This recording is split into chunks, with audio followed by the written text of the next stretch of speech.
Hi hello नमस्कार ମୁଁ ପ୍ରାଚୀ welcome କରୁଛି ମୋ ଚ୍ୟାନେଲ୍ ପ୍ରାଚୀ ବ୍ଲଗ୍ସକୁ। ତ ଆଜି ମୋର ବ୍ଲଗ୍ ଷ୍ଟାର୍ଟ ହେଇଛି ଠାକୁର ଘରୁ, କାହିଁକିନା ଆଜି ଗୋଟେ ବହୁତ ହି ସ୍ପେଶାଲ୍ ଦିନ। ଆଜି ଭାଗବତ ମହାସପ୍ତାହର ଫର୍ଷ୍ଟ ଦିନ। ଆଜି କି 10 ବର୍ଷ ହେଲାଣି ଆମ ଘରେ ଏଇଟା ପାଳନ ହେଇ ଆସୁଛି କି ସବୁ ବର୍ଷ ଆମର 7 ଦିନ ଭାଗବତ ପଢ଼ା ହୁଏ। ଠାକୁରଙ୍କୁ ନୀତିକାନ୍ତି ସହ ପୁରା ପୂଜା କରାଯାଏ। 7 ଦିନ ଯାକ ଲୋକ ଆସନ୍ତି, ପ୍ରସାଦ ପାଆନ୍ତି, ପ୍ରବଚନ ଶୁଣନ୍ତି, ଏମିତି କିଛି ହୁଏ। ତ ଆଜି ଫାର୍ଷ୍ଟ ଆମେ ଗଲୁ ଘଟ ଉଠାଇବା ପାଇଁ। ଘଟ ଉଠେଇ ସାରିଲେ ହିଁ ନନା ତାପରେ ଆକୁ ପୂଜା ବିଧି ଆରମ୍ଭ କରିବେ। ସେଇପାଇଁ ସେଠୁ ଆସି ସାରିଲା ପରେ ଏଠି କିଛି ରୀତିନୀତି ସରିଲା ପରେ ଆମେ ଗଲୁ ଗୋ ପୂଜନ ପାଇଁ।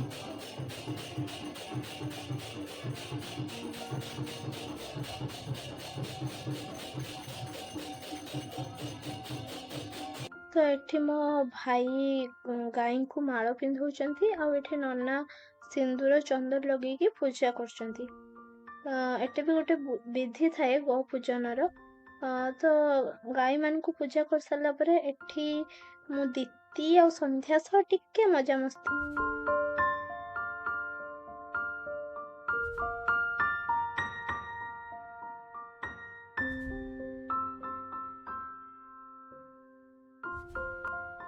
ଦେନ୍ ଠାକୁରଙ୍କ ପାଖରେ ଅନ୍ନ ଭୋଗ ଲାଗି ସାରିଲା ପରେ ସେଟା ଆମେ ପାଇ ସାରିଲା ପରେ ଆମେ ସମସ୍ତେ ବାହାରିଲୁ ପରିକ୍ରମା ପାଇଁ, ଗ୍ରାମ ପରିକ୍ରମା ପାଇଁ।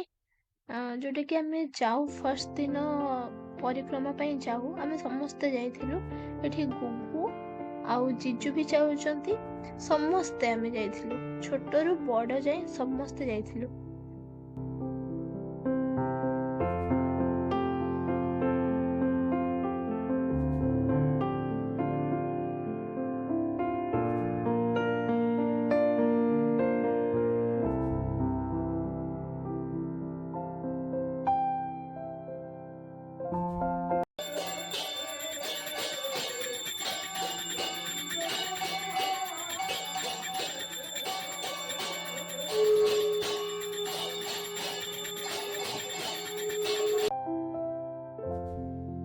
କରିକି ଆସି ସାରିବା ପରେ 9ଟା 9:30 ଟାଇମ୍ରେ ନନା ଆଳତି କଲେ।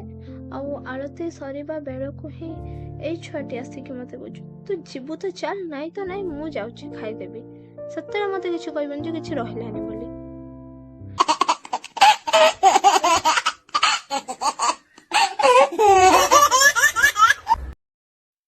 ଆଜି ପାଇଁ ବ୍ଲଗଟିକୁ ମୁଁ ଏଇଠି ହିଁ ଏଣ୍ଡ କରୁଛି। ଆଜି ଦିନଟି କେମିତି କ'ଣ କଟିଲା ଆପଣମାନଙ୍କ ସହିତ ସେୟାର କଲି। ଯଦି ଭିଡ଼ିଓଟି ଭଲ ଲାଗିଛି ତାହେଲେ ଲାଇକ୍, ସେୟାର, ସବସ୍କ୍ରାଇବ୍ କରିବା ପାଇଁ ଜମା ବି ଭୁଲିବେନି। ଟାଟା, ବାଇ ବାଇ, ଗୁଡ୍ ନାଇଟ୍, ଜୟ ଜଗନ୍ନାଥ।